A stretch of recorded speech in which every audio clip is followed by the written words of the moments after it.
죽을 것 같아. 이런 말들, 그리고 나를 영원히 행복하게 만들어줘 하면서 끝없이 상대방에게 집착하는 모습이 나타납니다. 상대방을 지나치게 사랑하다가도 곧 실망하기도 합니다. 이런 사람은 마치 밑 빠진 독과 같아서 아무리 채워주고 메워줘도 끝없는 결핍과 목마름을 느끼게 됩니다. 내가 그런 사람일 수도 있고 또는 내가 만난 사람의 모습이었을 수도 있어요. 이런 사람에게는 사랑은 마치 중독과도 같다라고 볼 수 있습니다. 그래서 사랑하는 누군가가 곁에 없으면 공허감을 너무 크게 느끼고 절대 내게서 떨어지지 못하게 집착을 하는 거죠. 예를 들어서 뭐 계속 카톡을 한다거나 시간마다 전화를 해야 된다거나 어디에 있는지 보고를 해야 된다거나 이런 모습들이 나타날 수 있습니다. 다음은 이제 성장사랑은 뭐냐? 반대겠죠, 사실. 자신 안에 경험되고 충족된 사랑으로 인해 다른 사람을 사랑할 수 있는 능력을 말한다는 겁니다. 아까는 내가 사랑받아야 돼. 나는 지금 힘드니까, 나는 이런 사람이니까 너가 날 사랑해줘, 사랑을 채워줘 라고 하는 결핍사랑이었다면 성장사랑은 뭐냐면 내 안에 있는 그 사랑으로 상대방을 사랑해 줄 수 있는 능력을 말한다는 거예요. 그래서 성장사랑은 내면의 결핍이나 부족함이 없이 충족되어 있는 사람만이 할 수 있는 사랑이라고 말하고 있어요. 자존감과 자아상이 건강한 사람입니다. 그래서 타인을 이타적으로 사랑할 수 있을 만큼 넉넉하고 성숙한 사람이라고 볼 수 있어요. 이런 사람은 자신의 사랑으로 상대방을 치유하고 또 발전시키고 성장시킬 수 있습니다. 상대방이 자신을 미처 사랑하지 않아도 공허감을 그렇게 크게 느끼지 않습니다. 멀리 떨어져 있어도 그렇게 크게 공허감이나 불안감이나 외로움을 느끼지 않는다는 거예요. 이렇듯이 이렇게 사랑이라는 것을 두 가지로 본다면 결핍 사랑과 성장 사랑으로 나눌 수 있는데, 그러면 사랑은 도대체 어떻게 내가 느낄 수 있고 또는 내가 어떻게 사랑을 줄 수 있느냐, 이것이 문제인데, 여기서 보면 사랑은 훈련이다 라고 말하고 있습니다. 사랑도 배우고 훈련을 해야 된다라는 거예요. 그래서 아까 우리가 읽었던 고린도전서 말씀을 보면 사랑은 이러하고 사랑은 이러하다라고 행위적인 부분들이 나오죠. 그것이 바로 우리가 훈련해야 한다는 부분인 거예요. 한번 첫 번째를 보면 사랑은 오래 참는 것이다 라고 되어 있어요. 나의 사랑으로 상대방을 살릴 수 있는 것을 바라보면서 견뎌내는 것, 오래 참는 것, 이게 바로 사랑의 성품인 거죠. 이 성품을 내가 가질 수 있도록 훈련을 해야 된다는 거고, 또 사랑이 많은 사람은 친절하다는 거예요. 우리가 수요 예배 때 목사님께서 주일 예배 때죠, 관용이라는 것을 말씀하셨는데, 사랑이 많은 사람은 친절하고 또 용서를 할 수 있다는 거예요. 품어줄 수 있는 사람들. 그래서 신분의 기천이나 외모로 판단하지 않고 또 아이들이나 또는 아랫사람들 또는 윗사람들에게 친절하게 대할 수 있고, 당연히 사랑하는 예비 배우자나 또 배우자에게도 친절하게 나타납니다. 이것이 바로 사랑이라고 말하고 있고, 또 세 번째로는 사랑은 교만하지 않는다라고 말했습니다. 우리 이 부분들은 잘 알고 있죠. 그리고 네 번째는 또 무례히 행하지 않는다. 사랑이 많은 사람은 상대방에게 예의가 있다고 합니다. 여러분, 사실 가족이 가장 편하기 때문에 예의를 안 차리는 게 사실은 좀 자연스럽죠. 특히 엄마나 부모님 또 자녀, 형제 자매들에게 특히나 예의 없는 모습을 많이 보이게 됩니다.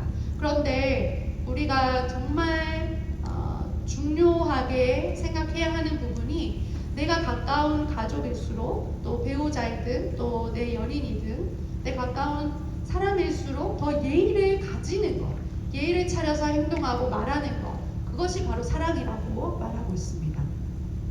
그리고 다섯 번째로는 사랑은 자신의 유익을 추구하지 않는다는 거예요. 이것은 나의 이익을 위해서 상대방을 사랑하는 게 아니라 상대방을 이용하거나 착취하는 게 아니다 라는 거예요. 그래서 이기적인 사람은 사랑을 수가 없습니다. 왜냐하면 내가 잘 돼야 되고 내가 느껴야 되고 내가 이득을 받아야 된다 라고 생각을 한다면 사실은 이거는 사랑을 할 수 있는 상태가 아니라는 거예요. 그래서 사랑은 상대의 유익을 위해 나를 포기하고 희생할 수 있다. 그러한 성품이 바로 사랑이다. 자신의 유익을 추구하지 않는 성품, 이것이 사랑이다라고 말하고 있고, 또 사랑은 쉽게 화를 내지 않는다라고 합니다. 화를 참지 못하는 사람은 사랑이 부족하다라고 보고 있어요. 그래서 사랑이 많은 사람은 쉽게 분노하지 않고 또 자주 혈기를 부리지 않습니다. 이렇듯이 사랑의 어떤 성품들이 나에게 얼마나 채워져 있는지, 그리고 내가 그 성품을 얼마나 가지고 있는지를 확인하고, 내가 그렇지 못하다면 사실은 사랑을 할 수 있는 그 상태가 아니라는 거죠. 내가 누군가를 만날 준비가 안 됐다라는 거예요. 그래서 특히나 우리 기독교인들은 이러한 사랑의 성품들을 가지고, 내가 먼저 그 훈련을 가지고 그 사랑을 줄 수 있는, 이타적인 사랑을 할 수 있는 상태가 되어서 상대방을 만난다면 훨씬 더 건강한 관계를 이어갈 수 있겠죠. 세 번째로 이제 사랑은 이해하는 것이다 라고 되어 있어요.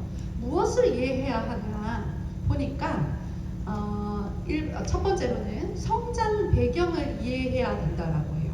우리가 누군가를, 이성을 만나면 사실은 그냥 좋아하는 감정이나 그 뜨거운 감정 또는 좀 짜릿한 그 사랑의 감정 때문에 서로의 어떤 배경이든 가정이든 그런 거에 관심을 잘 두지 않을 때가 있어요. 뭐 그게 왜 무슨 상관이야? 우리는 그냥 사랑하는데. 우리가 사랑하는데 그게 무슨 상관이야? 그거 다 필요 없어. 라고 생각할 수 있지만 사실은 그렇지 않다는 거예요. 사랑은 내가 상대방, 그리고 나도 상대방에게 나의 성장 배경을 이해시키는 것도 그 과정이라고 볼 수 있습니다. 매우 중요해요. 왜냐하면 사람의 마음과 인격을 들여다보면 유아기, 유소년기, 그리고 청년기, 청소년기, 청년기에 겪은 경험들이 흔적으로 남아있어요. 때로는 나 자신도 인식하지 못하는 무의식의 세계에 잠재되어 있기도 합니다. 그래서 관계 가운데, 대인관계든 연인관계든 부부관계 가운데에서 상대방이 먼저 깨닫기도 해요. 이 사람 뭔가 무슨 상처가 있는 것 같다. 아니면 이 부분에 굉장히 예민하다 라거나 이런 부분들이 드러나기 때문에 이 사람은 왜 이런 말을 할까? 이런 행동을 할까? 라는 것들을 이해하기 위해서는 사실 성장 배경을 이해해야 한다는 겁니다. 그래서 데이트 시기에 결혼하기 전에 먼저 어린 시절을 이야기하는 것이 굉장히 좋아요. 저도 결혼하기 전에 그 질문 카드라는 것이 있었어요. 이렇게 여러 가지 있잖아요. 예를 들어서 진로에 대한 질문 카드 이런 것처럼 결혼하기 전에 이제 연인들끼리 하는 질문을 던지는 카드가 있었어요. 한 100개 정도 든 것이 있었는데 그걸 하나씩 질문을 던지면서 서로 대답을 해봤어요. 그래서 거기에는 어린 시절의 기억 중에 좋은 기억은 무엇입니까? 또 어린 시절의 나쁜 기억은 무엇입니까? 등등 그런 질문들을 서로 던져보면서 좀 성장 배경에 대해서 이해를 했던 것 같아요. 그래서 여러분도 그런 카드나 그런 질문을 통해서 서로를 알아갈 수 있는 과정을 가져보면 좋을 것 같습니다. 또 두 번째로는 성장 배경도 이해하지만 서로의 상처를 또한 이해를 해야 된다라고 말하고 있어요. 상처가 없는 사람은 없어요. 그래서 작은 상처들도 우리가 다 지니고 있지만 큰 상처들은 사실 대인관계든 모든 관계에서 문제가 일어난다는 거예요. 그래서 깊은 상처를 그대로 가지고 있으면 현재의 삶과 또 대인관계에 좋지 않은 영향을 준다라고 우리가 볼 수 있습니다. 특히 허물없고 가까운 사이인 관계, 이를테면 가족관계나 또는 부부관계, 연인관계 이런 관계에서는 옛날의 상처가 가장 적나라하게 드러난다고 볼 수 있어요. 왜냐하면 편해질수록 말도 쉽게 나가지만 나의 행동이나 나의 생각이나 이런 것들이 더 편하게 대해지기 때문에 내 안에 있는 어떤 상처들도 이 사람에게 행동이나 말로 표현이 된다는 거죠.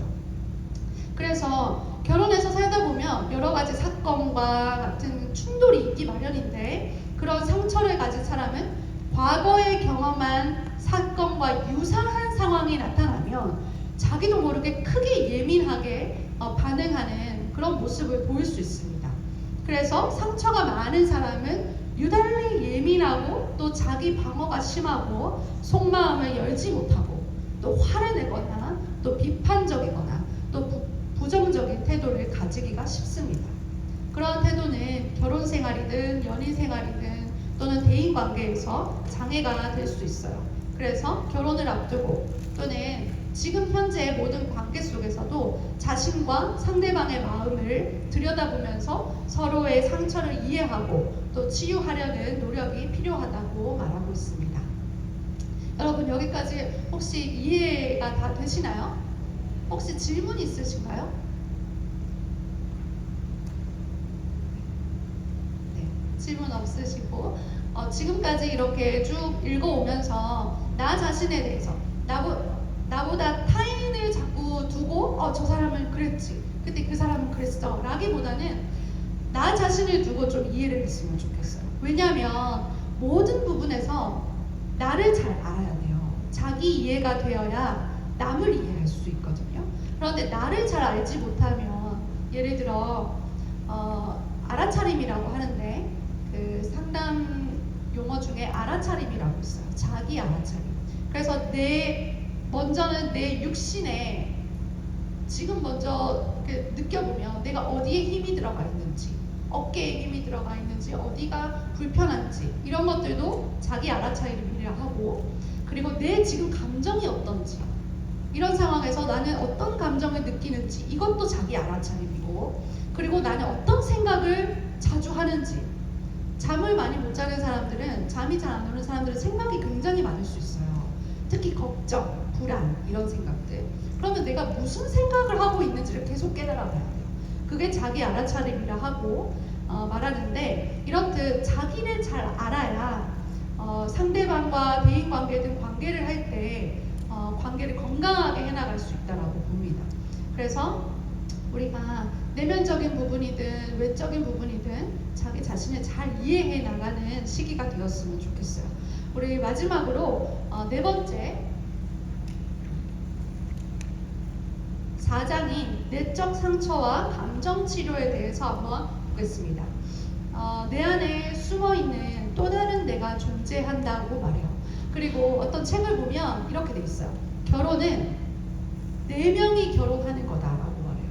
그게 무슨 의미냐면, 나와 상대방과 내 안에 있는 또 내면 아이와 상대방의 내면 아이가 만나서 결혼을 한다라는 거예요. 그래서 4명이 결혼한다라고 말하는 경우도 있습니다. 그렇듯이 내 안에 숨어있는 또 다른 내가 있다는 거예요. 그래서 다른 사람은 모르고 나만 아는 것일 수 있고, 또는 나조차도 모르고 있는 무의식적인 것도 있을 수 있어요.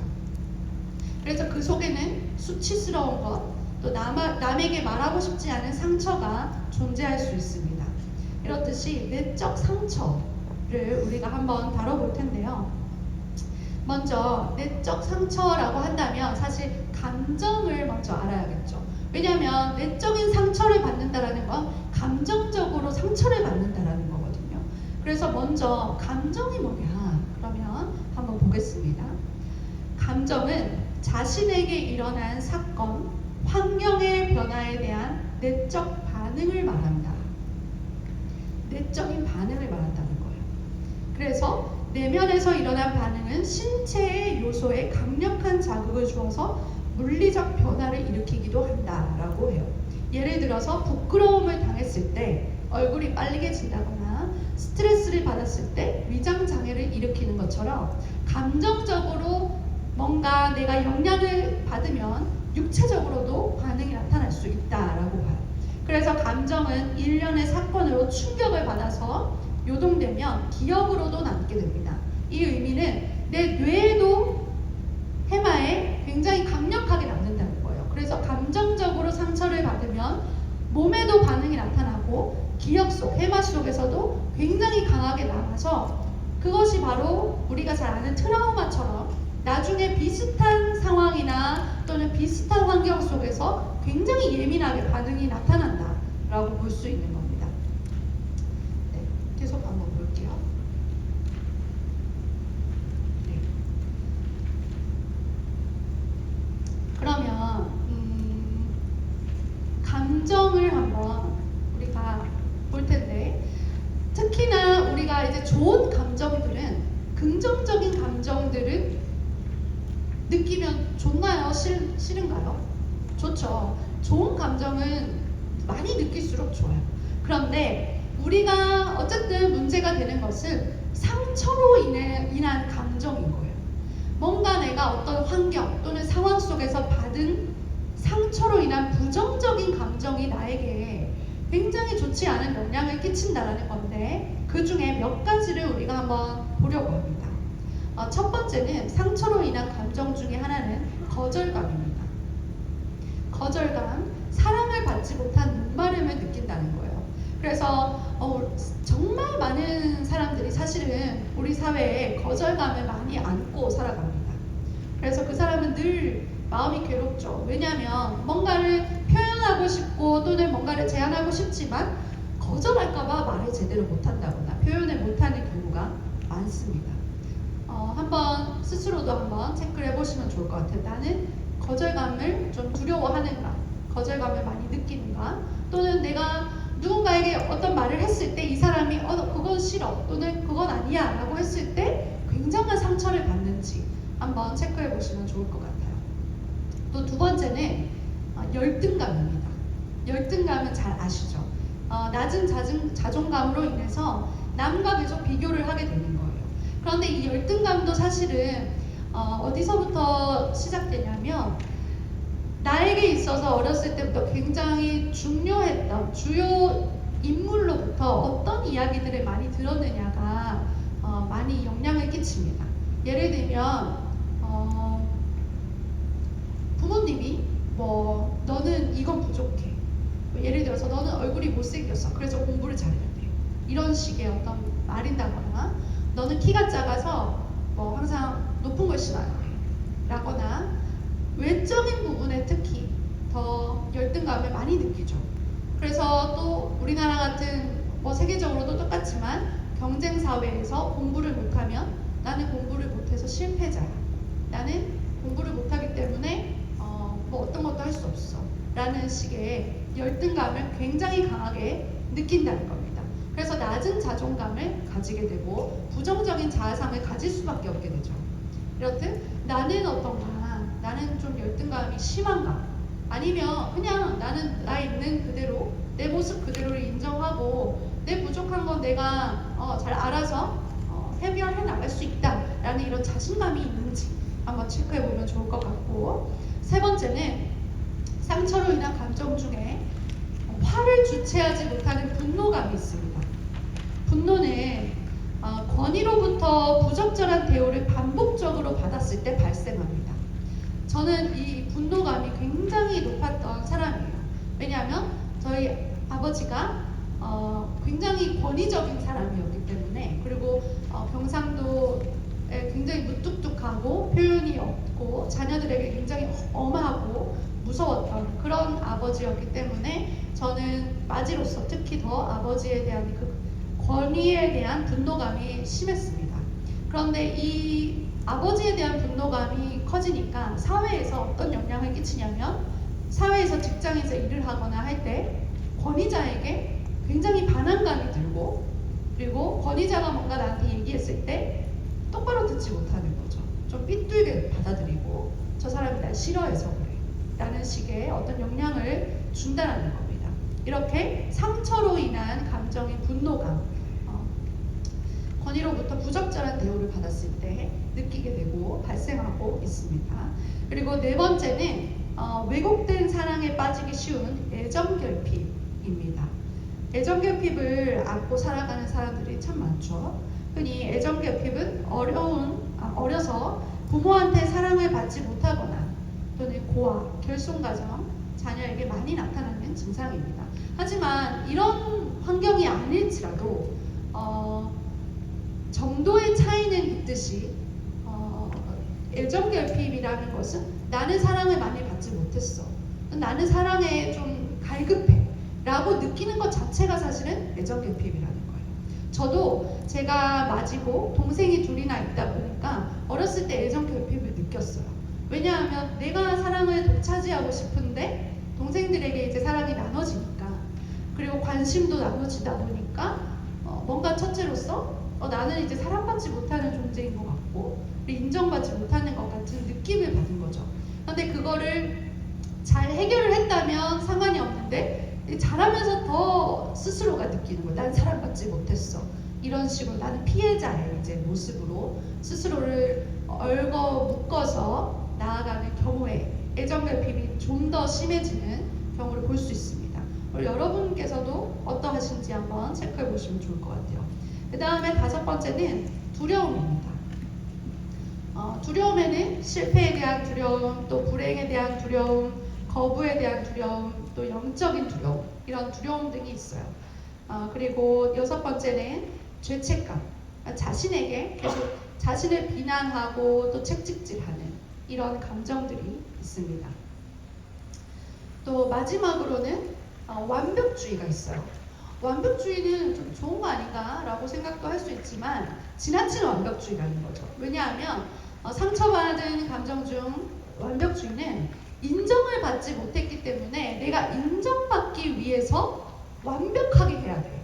내가 완벽하지 않으면 내가 인정받지 못해. 사람들은 날 싫어할 거야. 라는 식의 이제 생각을 하게 된다는 거예요. 그래서 완벽주의는 이상주의와도 같다라고 말하고 있습니다. 이렇듯이 우리가 7가지에 대해서 봤지만 사실은 부정적인 감정은 굉장히 많아요. 우리가 이름을 잘 알지 못해서, 감정에 대한 이름을 잘 알지 못해서 내가 뭔가 어떤 부정적인 상황 속에서 나 그냥 짜증나, 또는 나 화났어, 나는 그냥 싫어, 이런 식의 어떤 정확하지 않은 감정 표현을 하게 되는데, 사실 이렇게 감정에 있어서는 이름이 다 붙어 있어요. 예를 들면 억울함이나 슬픔, 여러 가지 감정의 이름이 있는데 우리가 나중에 한번 볼 텐데요. 그런 감정들이 굉장히 많다라는 거예요. 상처로 인해서 부정적인 감정들이 나 안에서 느껴지고, 그 다음에 그 감정들이 계속 쌓여서 대인관계든 연인관계든 부부관계든 모든 면에 다 영향을 끼친다고 말하는 겁니다. 그렇다면 우리가 이번에는 나의 핵심 감정이 무엇인지에 대해서 한번 알아보면 좋을 것 같아요. 그래서 제가 핵심 감정을 알 수 있는 또 심리 검사를 하나 가지고 왔어요. 그래서 핵심 감정 질문지를 같이 보면서 한번 체크를 해보면 좋을 것 같습니다. 저는 예전에 이제 상담대학원에서 공부를 할 때 이 핵심 감정을 체크해 봤는데 제게서 가장 높은 건 억울함이랑 분노였어요. 핵심 감정이 억울함과 분노가 있다는 걸 깨달았었어요. 여러분도 오늘 한번 내 안에 어떤 핵심 감정이 있는지 한번 체크를 해보면 좋을 것 같은데 한번 볼게요. 네. 자, 나는 어떤 감정으로 사는가? 사실 이게 부정적인 핵심 감정은 나도 잘 모를 수 있어요. 무의식적이어서. 하지만 우리가 하나씩 체크해보면서 해볼 텐데요. 어떻게 하냐면 상자 안에 1번 상자 안에 왼쪽에 보면 대인관계, 가족관계에서, 일과 공부에서, 또는 장점, 이렇게 해서 옆에 4가지가 이렇게 있죠. 그런데 그 4가지 중에 하나만 체크해야 되는 게 아니라 대인관계에서 위축되어 있다, 긴장되어 있다, 요구를 못한다, 거절을 못한다, 이 4개 중에 다 해당되면 다 체크를 하셔도 돼요. 그리고 가족관계에서 집에서는 파김치다, 늘 지쳐있다, 내 눈치를 본다, 가족을 피한다, 이렇게 4개 중에 다 체크하시면 됩니다. 이렇게 한번 체크를 하시면서 그 네모 칸 하나가 1번, 2번 이렇게 되어 있는데 거기서 몇 개를 체크했는지를 한번 또 체크해 보시면 됩니다. 한번 해볼게요.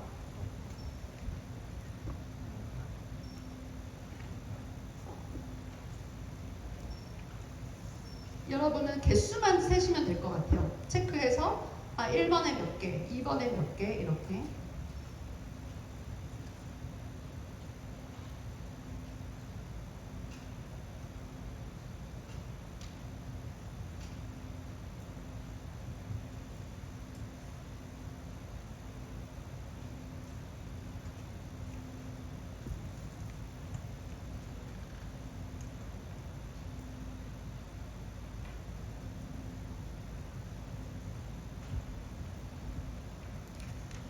네, 1번 다 하셨나요?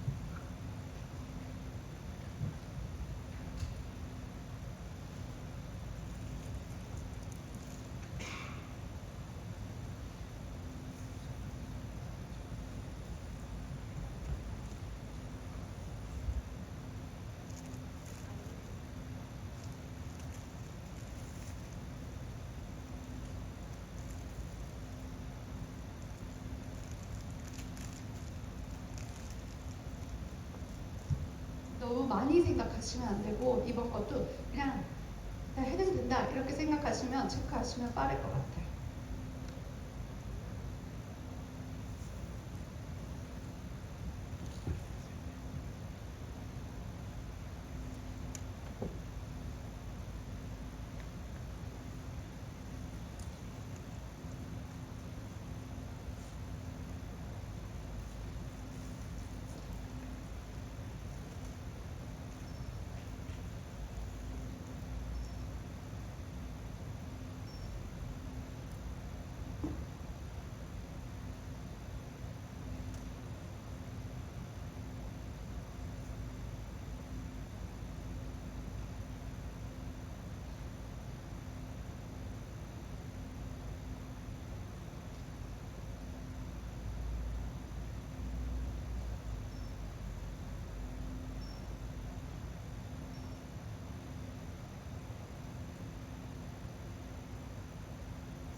많거든요. 16번까지였어요. 빨리빨리 한번 해봅시다. 네.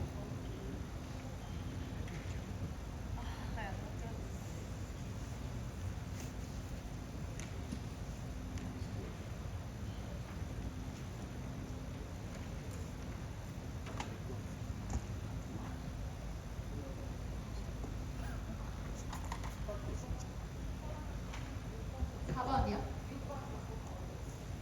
6번. 6번.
칠 번.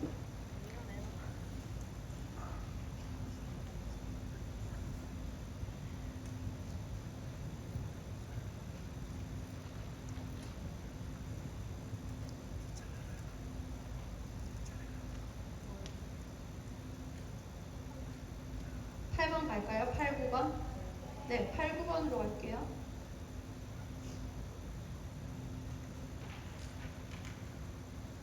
어, 8번 하고 9번 갈게요.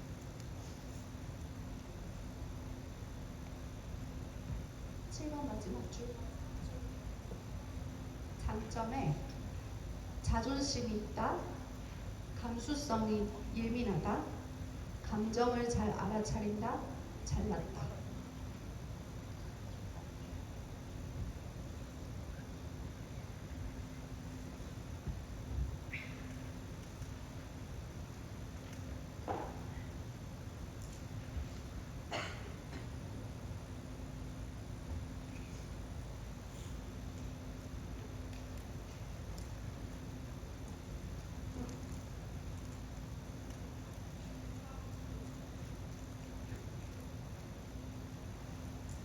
읽어드릴까요?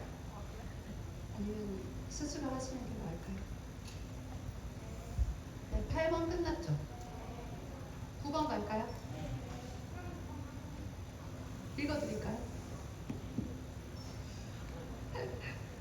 보는 게 편합니다. 보는 게 편하세요? 네. 네.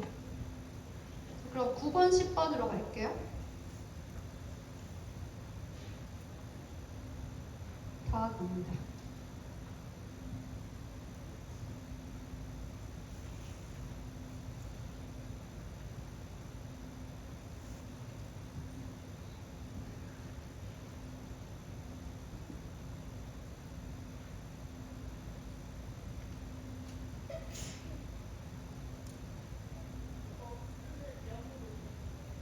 네, 네, 없으시면 0 하면 돼요.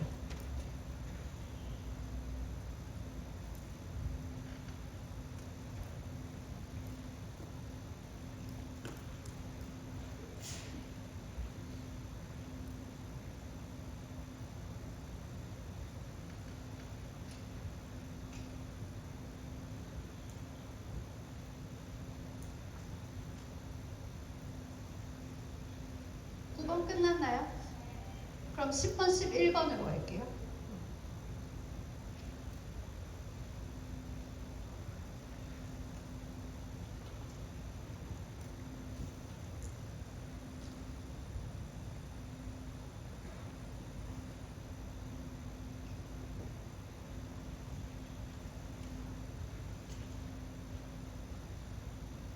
십 번 끝났나요? 네. 그럼 12번, 11번, 12번으로 갈게요.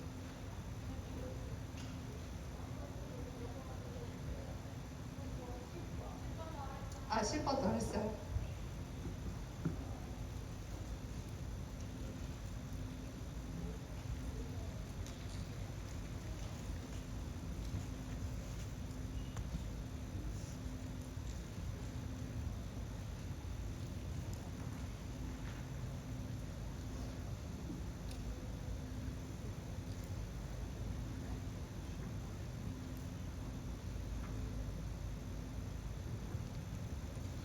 (10번) 다 했나요? 네, 그럼 11번, 12번으로 할게요.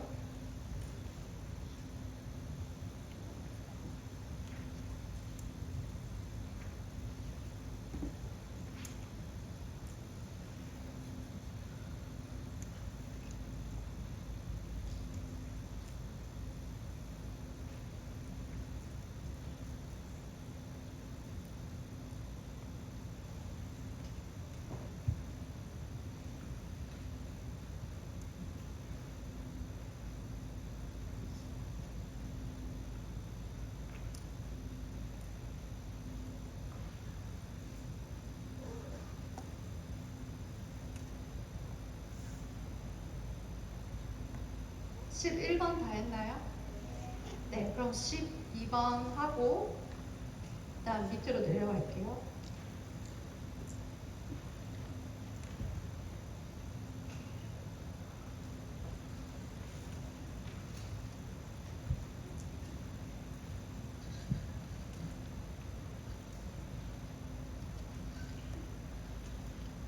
(12번은) 하고 있죠.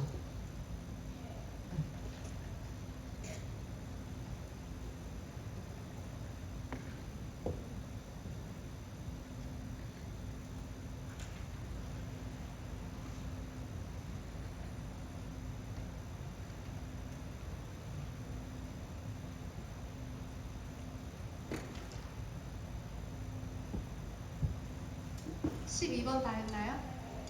네, 그럼 13번, 14번 갈게요. 다 와봅니다.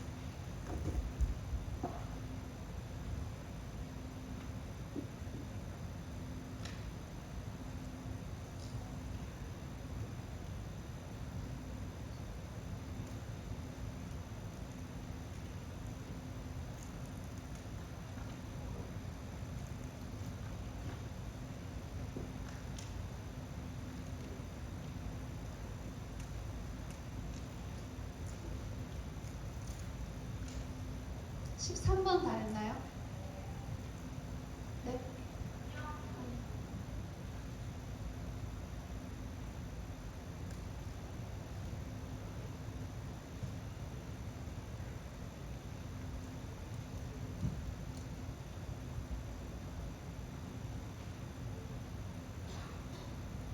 13번 다 했나요? 네, 14번, 15번으로 갈게요.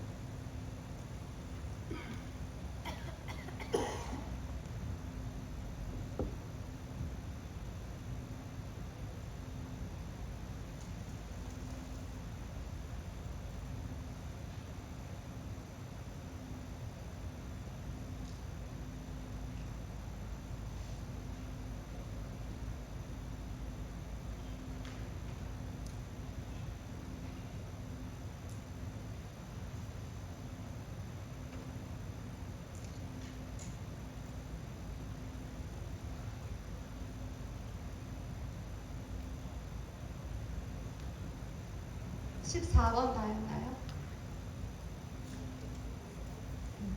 그러면 15, 16번으로 갈게요. 이제 끝입니다. 16번까지.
됐죠? 다 됐어. 몇 번이요? 16번 한 번 더. 네, 16번 한 번 더.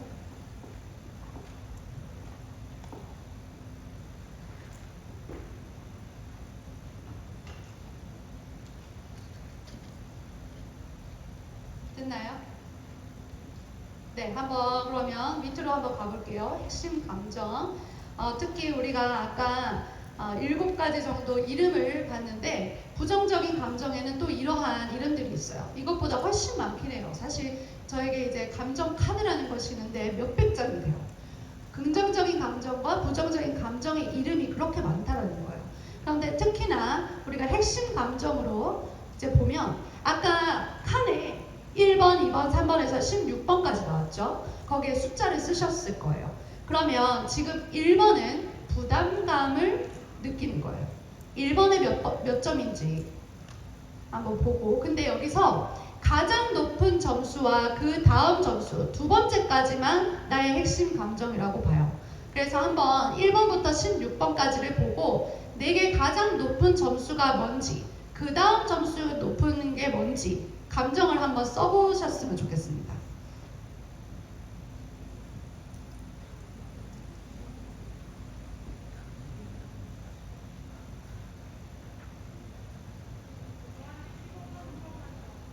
(15번이요) 15번 한 번만 더 보여드려요.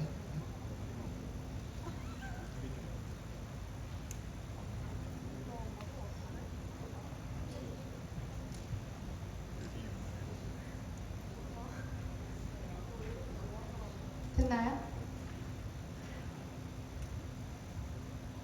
다 하셨어요, 이제? 자기의 핵심 감정 1위와 2위를 다 적으셨나요? 네. 5번. 높은 점수가 이제 여러 개 있으면 그 중에 하나만 고르면 되나요?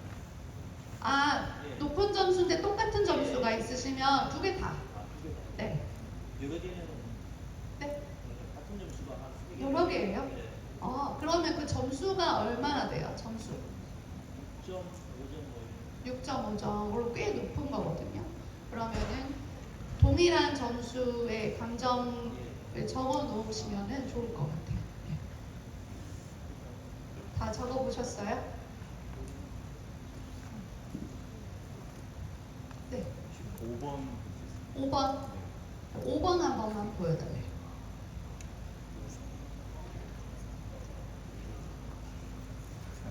5번. 네.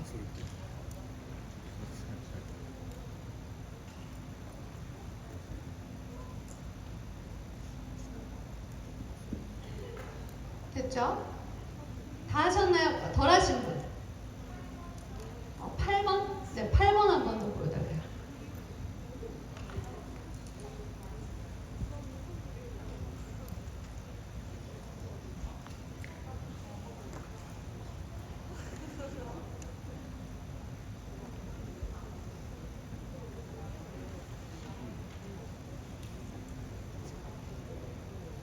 됐나요? 네.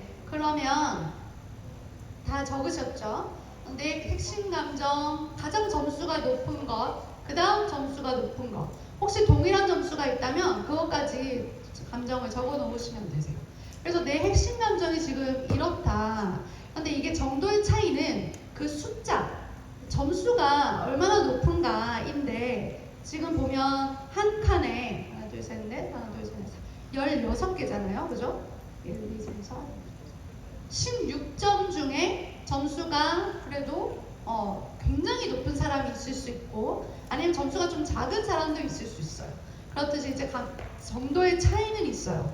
그런데 점수가 굉장히 높다라고 한다면 사실은 이 핵심 감정이 굉장히 크게 나한테 영향을 끼치고 있다라고 볼 수 있고 좀 점수가 낮다라고 한다면 이것이 어떤 대인관계나 이런 거에 큰 문제는 주지 않지만 실은 내가 그래도 부정적인 감정 중에 이 감정을 굉장히 많이 느끼고 있다, 자주 느끼고 있다 라고 판단할 수 있습니다. 혹시 한번 우리 알아볼까요? 옆에 있는 친구랑 비교해 보셔도 돼요. 너는 어떤 핵심 감정 가지고 있어? 나는 좀 이런 감정 가지고 있다 라고 한번 얘기해 보실래요? 네, 앞뒤로도 괜찮고요. 네.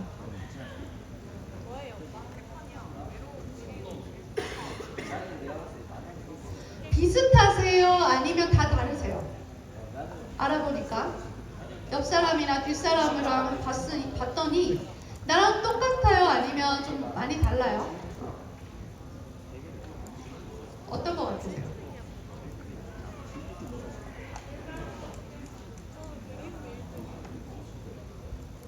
한번 손 들어 봅시다. 그러면 부담감이 1위인 사람. 부담감. 네. 1위. 네. 그다음에 경쟁심. 네. 그다음에 억울함. 억울함. 네. 억울함도 있네요. 네. 외로움. 외로움. 다음 그리움. 그리움이 꽤 많네요. 네. 그리고 질투. 질투. 다음 두려움. 두려움도 많네요. 네. 그다음 화도 있네요. 그리고 무기력. 무기력. 그다음에 허무감. 허무감은 없네요. 그다음 슬픔. 슬픔도 꽤 많네요. 그렇죠? 불안. 네. 공포. 네. 소외감. 그다음 적개심. 네. 1위를 지금 다 해봤고 또 2위도 있을 거예요. 하지만 이제 보면 이제 이것을 우리 나의 핵심 감정이다라고 너무 심각하게 받아들일 필요는 없지만 하지만 내가 이 감정을 어렸을 때부터 많이 느껴왔다는 거예요. 왜냐하면 이게 지금 현재를 말하는 게 아니라 질문 자체가 대인 관계와 가족 관계와 또 일, 공부, 장점 이런 식으로 세분화되어 있기 때문에 이 심리 검사의 배경은 이제 아동기로부터 지금까지 이 감정을 굉장히 많이 내가 느껴왔다는 거예요. 그래서 지금 우리가 이제 감정 양식 가운데서 나의 핵심 감정을 알았는데 제가 몇 가지 질문을 던질 거예요. 그 질문을 한번 적어놔 보세요. 지금 당장 답을 할 수는 없지만 한번 집에 가서나 혼자 있을 때 한번 곰곰이 그 답을 한번 달아보시면 좋을 것 같아요. 제가 질문을 드릴게요. 질문 있죠? 밑에. 1번은 이제 핵심 감정을 우리가 알았고 그렇다면 내가 이제 핵심 감정을 깨달았어요. 나는 이런 감정을 가지고 있구나. 저는 이걸 대학원 때 했을 때 억울함이랑 저도 화가 나왔어요. 억울함과 화가 나왔는데 왜 내 감정 중에 나는 화는 원래 많았어. 근데 알고 있었는데 억울함이란 감정은 제가 몰랐던 거예요. 내가 억울함이란 감정을 느껴왔구나. 그래서 잘 생각해 보면 이번에 아동기 때 정서적으로 가장 많이 영향을 끼친 사람은 누구인가 한번 적어보시고 나중에 한번 답을 해보시면 좋을 것 같아요. 아동기 때 정서적으로 가장 많이 영향을 미친 사람. 그리고 세 번째는 아동기 첫 기억이 있을 수 있어요. 첫 기억. 저는 제가 억울함과 화가 있다 했는데 제게 가장 많이 영향을 끼친 사람은 엄마였어요. 그래서 엄마라고 적어봤었고 그 다음에 아동기 첫 기억은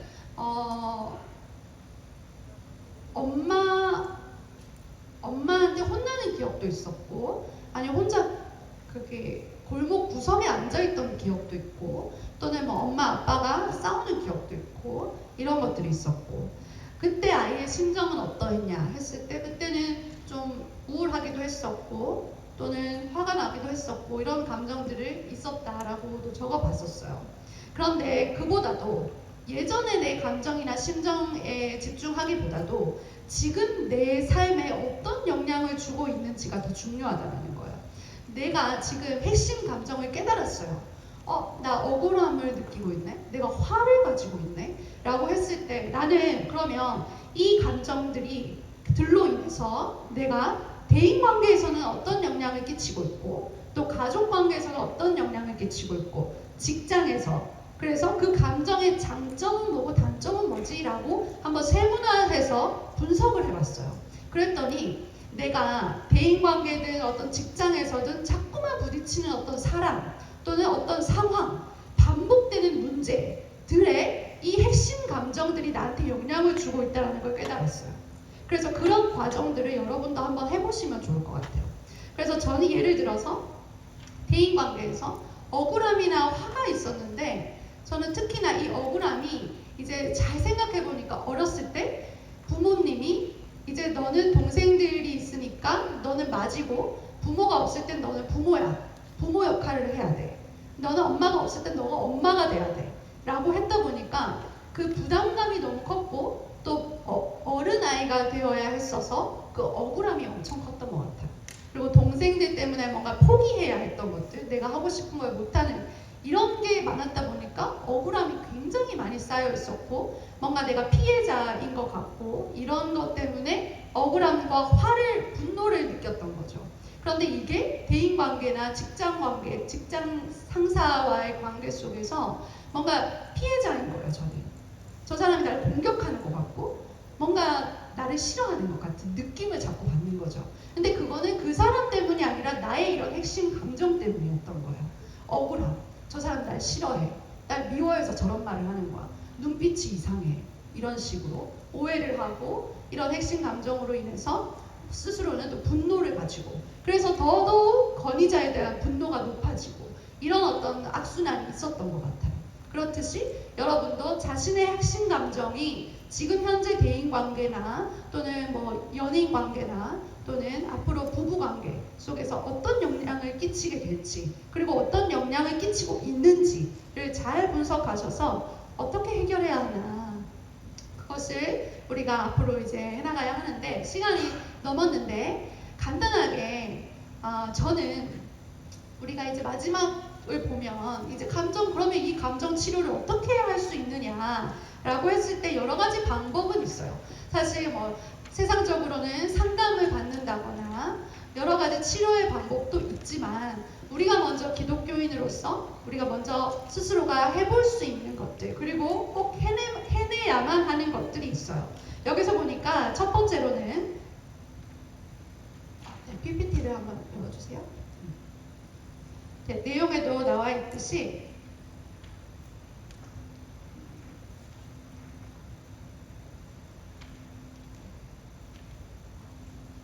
감정 치료의 4가지를 제가 가지고 왔는데, 첫 번째는 하나님 아버지의 사랑으로 치유를 받을 수 있다는 거예요. 사실 4가지가 다 성경적인 것이기 때문에 한 가지의 의미이기도 해요. 하지만 어쨌든 우리 기독교인으로서 우리가 이 부정적인 핵심 감정으로 인해서 나타나는 문제들을 해결하기 위해서는 먼저는 하나님 아버지의 사랑으로 치유를 받을 수 있다는 거예요. 그리고 두 번째는 또 예수 그리스도의 사랑으로 치유를 받을 수 있고, 또 세 번째는 십자가의 역사로 우리는 이미 근데 치유를 받았다는 거죠. 어제 우리가 그 집회 말씀처럼 믿음으로 그것을 취해야 하는데, 내가 감정적이든 정서적인 어제는 육체적인 문제를 많이 다뤘다면 오늘은 정서적인 문제가 있는 경우에 나는 믿음으로 십자가의 이 역사를 통해서 치유받았다라는 그 믿음이 필요하다는 거예요. 그리고 4번째는 성령님의 능력이 우리를 또 치유할 수 있다라고 말할 수 있습니다. 이것이 바로 우리가 잘 알듯이 성경적인 치유의 역사고 하나님이 하시는 회복의 역사예요. 그런데 이런 것들 여러분이 너무 잘 알죠. 그런데 저도 그 억울함과 화가, 분노, 화, 이것이 사실은 지금도 여전히 있어요. 왜냐하면 내 안에 그 화가, 분노가 차진 않지만 이제는 그것이 이렇게 느껴질 때 화를 잘 내요. 이렇게 흥분한다는 거죠. 화를 잘 내는 습관이 남아있는 것이지, 내가 그 분노와 화를 지금도 그걸 해결하지 못해서 내 안에 해결되지 못한 미결 상태다라고는 볼 수는 없지만, 어쨌든 그게 습관이 되어 있어서 화를 내는 모습이 나타난다는 건데, 그 이전에 저는 이제 이러한 하나님과 또 예수님과 십자가의 역사와 성령님의 일하심을 통해서 치유를 받는 경험을 하게 되었어요. 그런데 굉장히 오래 걸렸던 것 같아요. 왜냐하면 이런 핵심 감정을 알아차리는 것도 쉽지 않잖아요. 그죠? 지금 오늘 처음 아셨던 분들도 있을 거예요.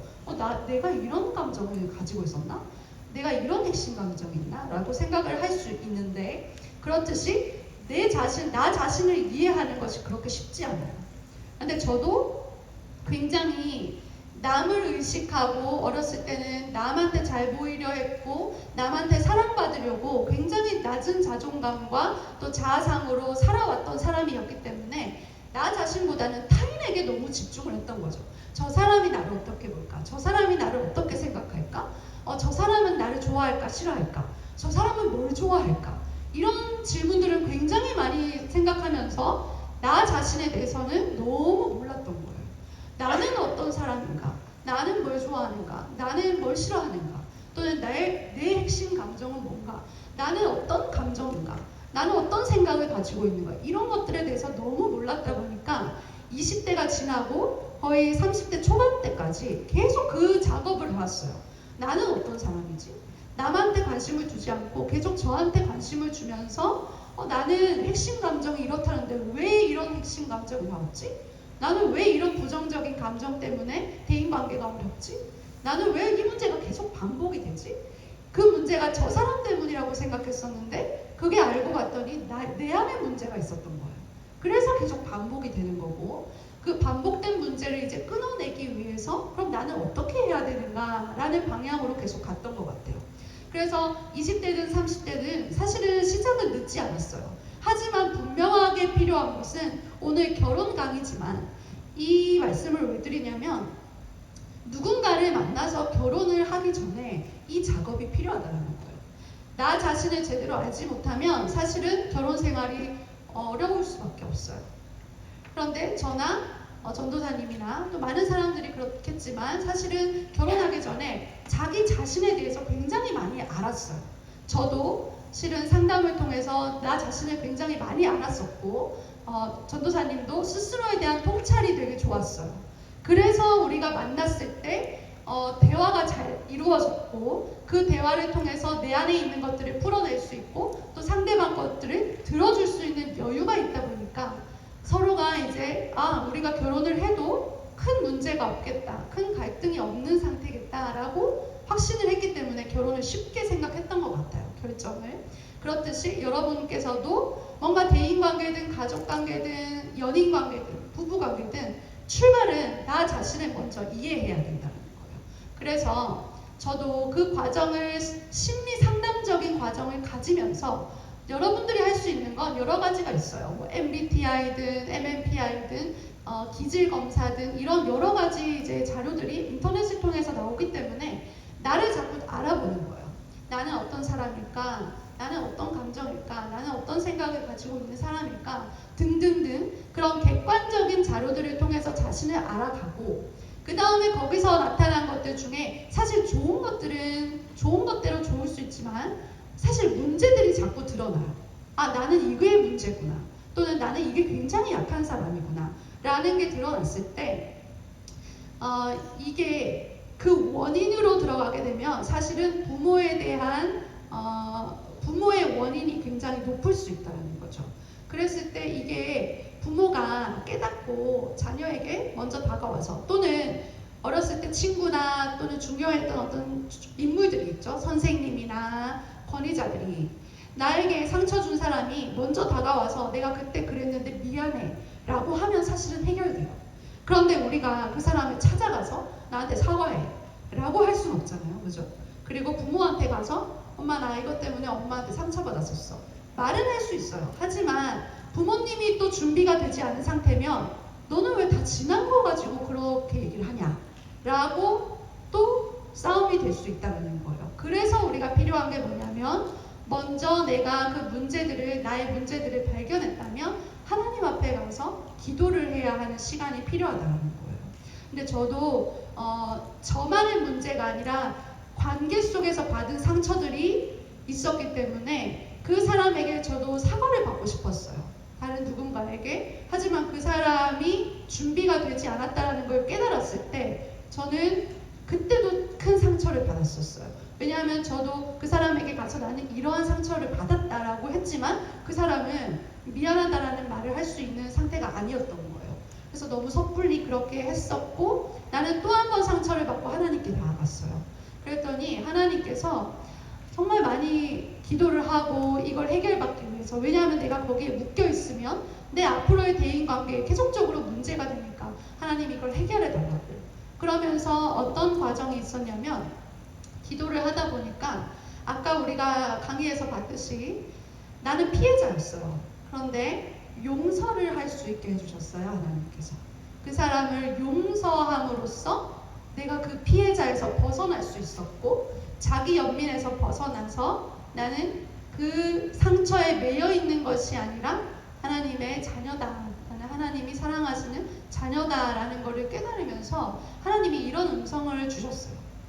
내가 그 억울함과 화와 그리고 그 나를 힘들게 했던 그 사람에 대한 그 모든 과거의 생각이나 그런 상처들에 대해서 하나님께서 이런 음성을 주셨어요. 내가 알고 있어 라고 하셨어요. 하나님께서 내가 알고 있어. 그 사람, 상처 준 사람은 모르지라도 내가 그때부터 너를 알고 있어 라고 말씀해 주실 때 저는 모든 상처가 다 해결이 되어버렸어요. 그렇듯이 여러분도 오늘 이 핵심 감정을 가지고 한번 자신을 들여다보는 시간을 가졌으면 좋겠어요. 그러고 나서 조용한 시간에 하나님께 나아가서 계속 기도하고 또 용서해야 할 사람들이 있다면 용서를 하면서 그 피해자, 내가 상처받은 그 자기 연민에서 벗어날 수 있는 우리 청년들이 다 되었으면 좋겠습니다. 아멘. 네, 오늘 강의가 조금 지루했을 수도 있어요. 왜냐하면 예비 부부들을 위한 또 강의 내용이었기 때문에 공감이 덜 됐을 수도 있지만, 하지만 우리 청년들께서 이거를 나중에라도 또 기억이 난다면 도움이 되었으면 좋겠고 또 유익한 시간이었었으면 좋겠습니다. 네, 우리 감사합니다.